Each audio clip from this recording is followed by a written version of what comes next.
رب قدوس کا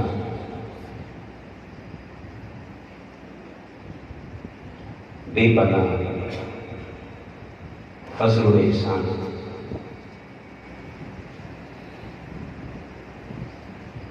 کہ جس نے ہمیں زندگی میں ایک بار پھر رمضان المبارک کی بابرکت ساعتیں عطا فرمائی.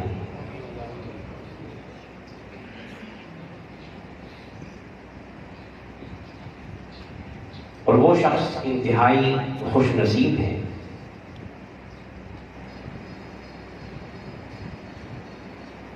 کہ جس کو اللہ تعالیٰ نے اس ماہ مبارک میں اپنی بندگی کا شوق عطا فرمایا.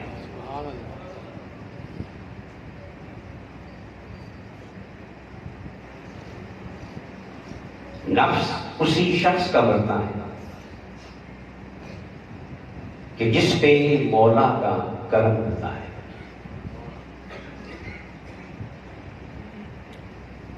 تو جو شخص بھی اس ماہ مبارک میں روزے کی حالت میں ہے، تراویح پڑھ رہا ہے، اللہ کا ذکر کر رہا ہے، نمازوں کی ادائیگی میں مصروف ہے، تو وہ اس بات کا یقین کر لیں کہ اس پہ خالق کائنات کی نگاہ کرم ہے.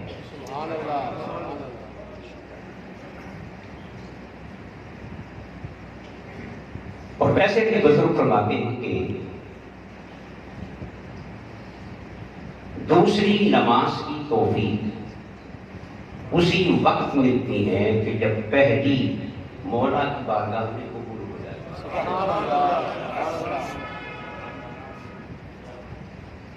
تو اگر کسی شخص کو یہ توفیق بار بار مل رہی ہے اور کسی شخص کو استقامت مل رہی ہے اور یہ اچھے کام اس زندگی کا معمول بن گئے، تو اس کا معنی یہ ہے کہ پچھلے قبول ہوتے جا رہے ہیں اور اگلوں کی توفیق ملتی چلی جا رہی ہے. سبحان اللہ. اس پہ انسان کو اللہ پاک کا شکر گزار ہونا چاہیے. اور بندگی یہ ہے کہ جتنا عمل بڑھتا چلا جائے اتنا ہی سر جھکتا چلا جائے، کیونکہ شیطان کبھی تو عمل سے روکتا ہے، اور اگر بندہ عمل پہ آ جائے تو پھر اگلا ہتھیار اس کا تکبر کا ہوتا ہے کہ میں بڑا نمازی ہوں، عبادت گزار ہوں، نیکوکار ہوں. حقیقت یہ ہے کہ جو اللہ کی بارگاہ میں مقبول ہوتا ہے وہی اپنے آپ کو سب سے بڑا گنہگار سمجھتا ہے. اس سے توبہ کی توفیق ملتی ہے، آنسو نصیب ہوتے ہیں، اللہ پاک کی بارگاہ میں التجا کا موقع ملتا ہے.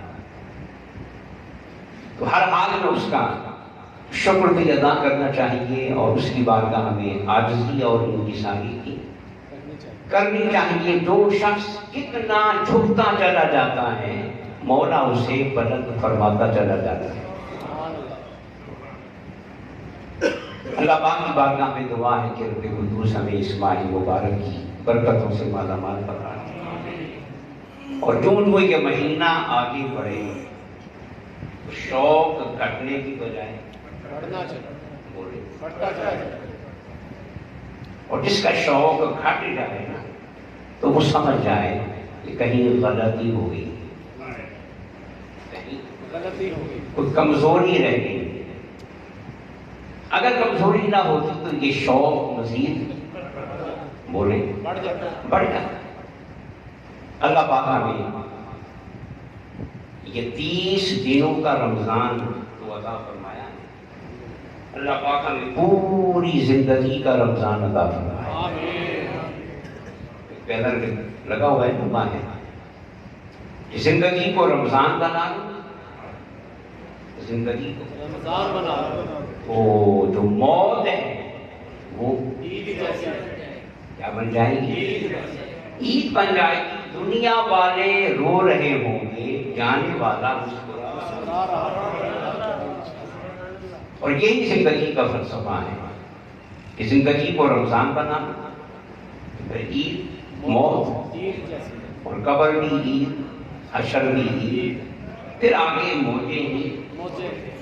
موجیں ہیں اور عطائیں ہی عطائیں ہیں. حضور سیدنا داتا گنج بخش علی اجمیری رحمۃ اللہ تعالی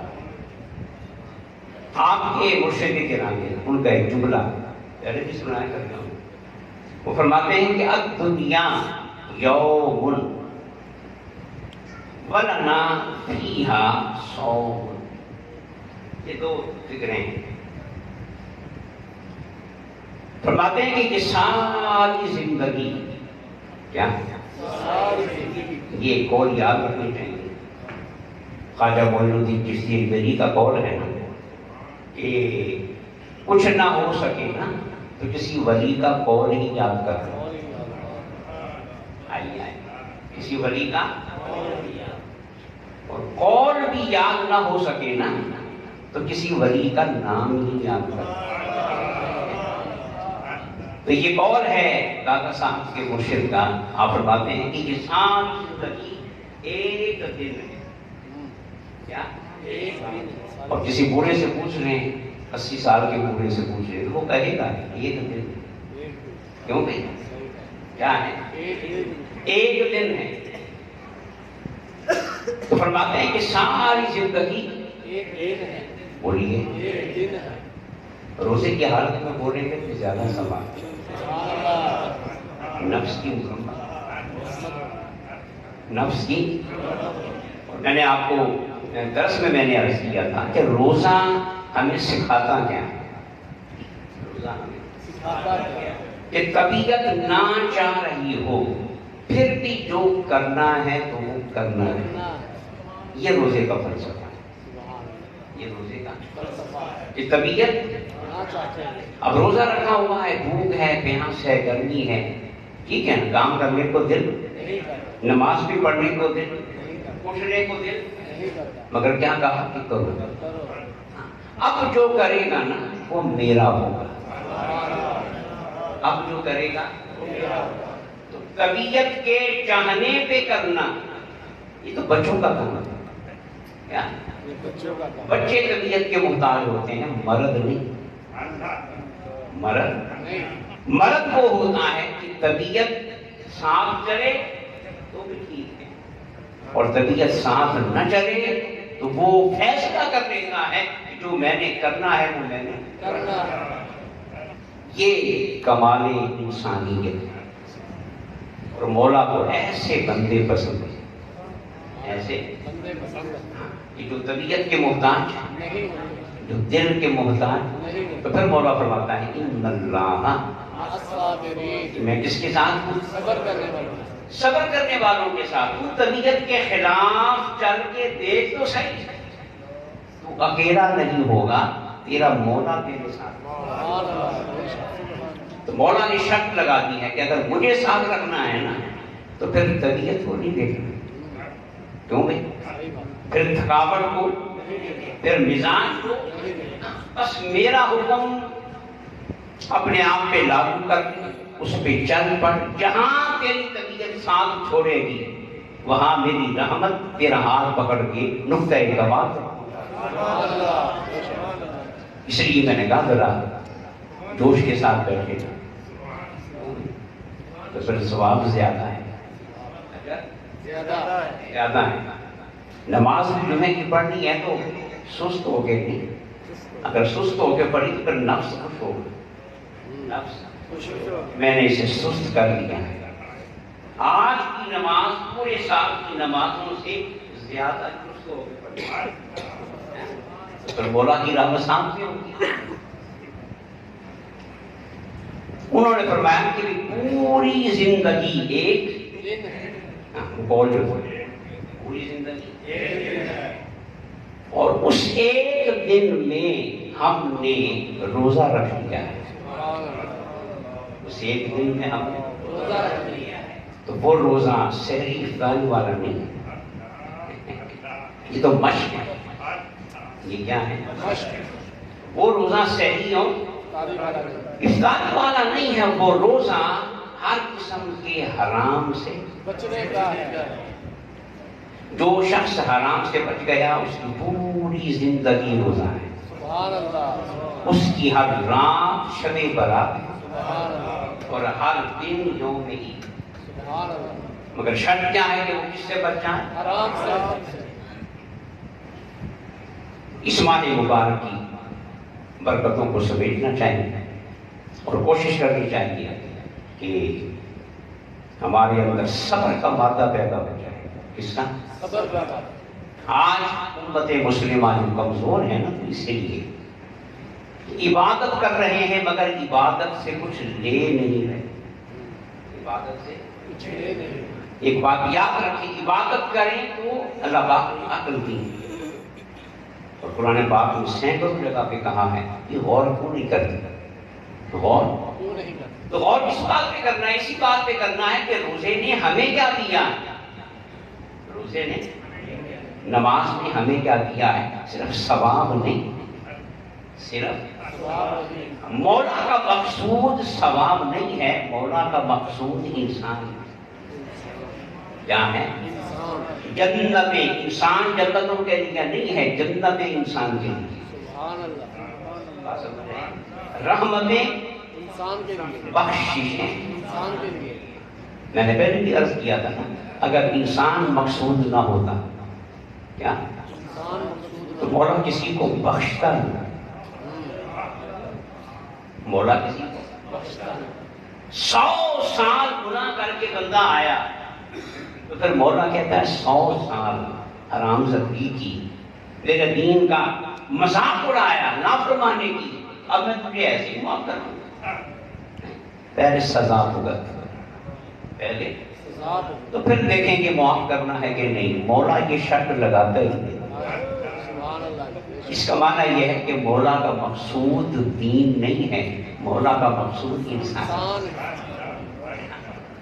مولا فرماتا ہے تو نے 100 سال دین کی پیروی نہیں کی تو نہ صحیح، اب تو خیال آیا نا، تو 2 آنسو بہانا تیرا کام ہے اور سارے گناہوں کو بخش دینا ہمارا. یہاں سے بات سمجھتے ہیں کہ مولا کو دین مقصود نہیں ہے. کون مقصود ہے؟ انسان. کون مقصود ہے؟ انسان. تو پھر روزہ رکھتے ہوئے، نماز پڑھتے ہوئے ہمیں سوچنا چاہیے کہ ہمیں کیا ملا ہے. کھانا کھا کے اگر آپ کو طاقت نہ ملے تو فوراً ڈاکٹر کے پاس جاتے ہیں، وہ جی میں اتنا کچھ کھاتا ہوں، بندہ ہی مجھے نہیں، پریشانی لگ جاتی ہے. اور 10 سال نمازیں پڑھتے ہو گئی اور کوئی تبدیلی آئی ہی نہیں، بولو تو پھر پریشانی نہیں ہوگی. بولو. یہ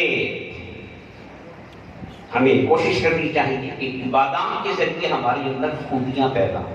کیا اصل کمال یہ ہے کہ ہمارے اندر صفات پیدا ہو اور ہم وہ انسان بن جائیں جو مولا ہمیں دیکھنا چاہتا ہے. آج کی گفتگو میں اسی حوالے سے ایک بات کرنا چاہوں گا. ہمارے یہاں ایک لفظ بولا جاتا ہے ماڈرن. کیا؟ انگریزی کا لفظ ہے ماڈرن. اردو میں اس کا معنی ہے، بولیے. ہاں اونچا بولیں. نمونہ. کسی بھی چیز کی جو مثالی شکل ہوتی ہے، کیا مثالی شکل ہوتی ہے، اسے کہتے ہیں ماڈرن، یا اسے اردو میں کہتے ہیں. اب ماڈرن اس لیے ہوتا ہے،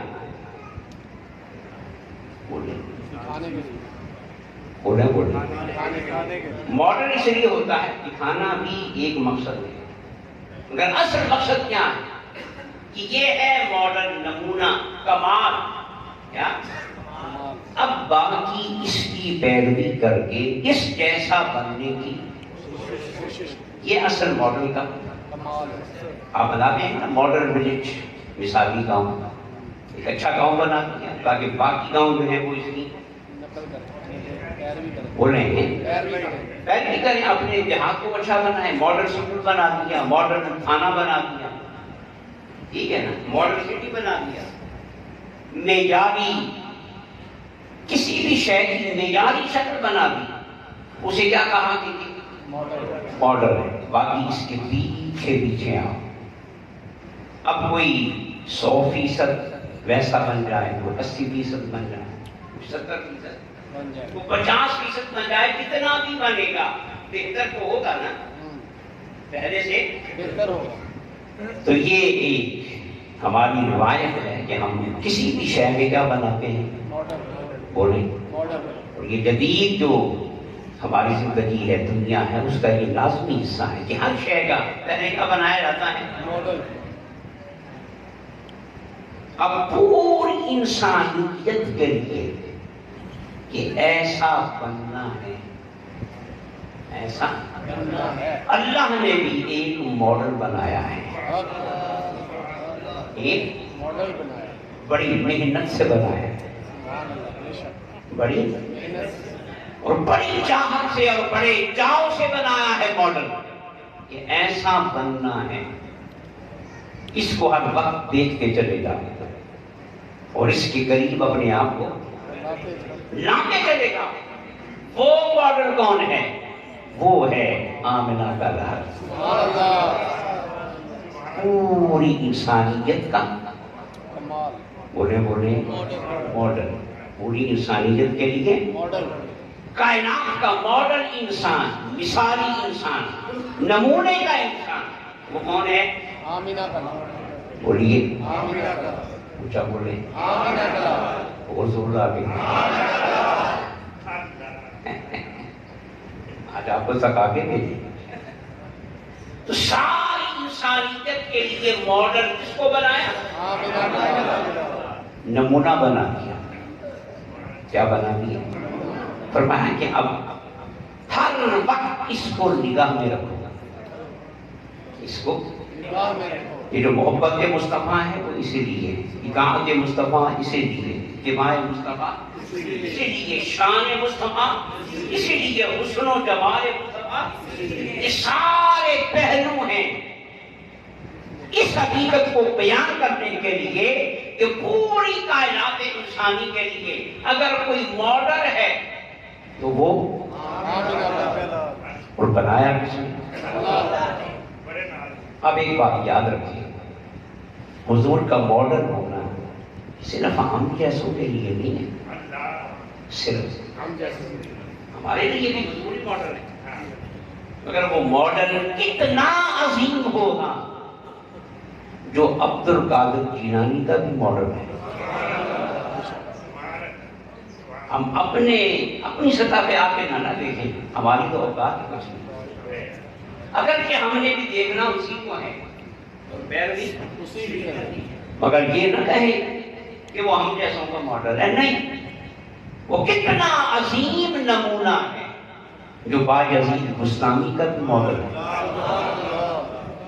علی حجویری کا بھی، بابا فرید کا بھی، یہ ساری ہستیاں جو اپنے اپنے دور میں ماڈل تھی اور نمونہ بھی اور آج تک نمونہ ہے، ان سب کے لیے پھر ماڈل کون ہے؟ آمنہ کا، اور وہ ان کا ہی ماڈل نہیں، نبیوں کا بھی ماڈل ہے۔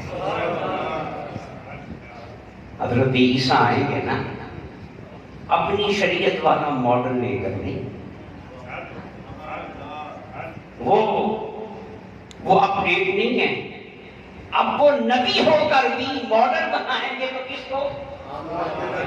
بولے نا، امتی ہوں گے تو حضور کے، پیروکار ہوں گے تو حضور کے، پیروی کریں گے تو وہ ماڈل اتنا عظیم ہے، اتنا عظیم ہے کہ جس کو دیکھے بغیر ولی تو ولی رہے، نبیوں کا بھی گزارا ہے۔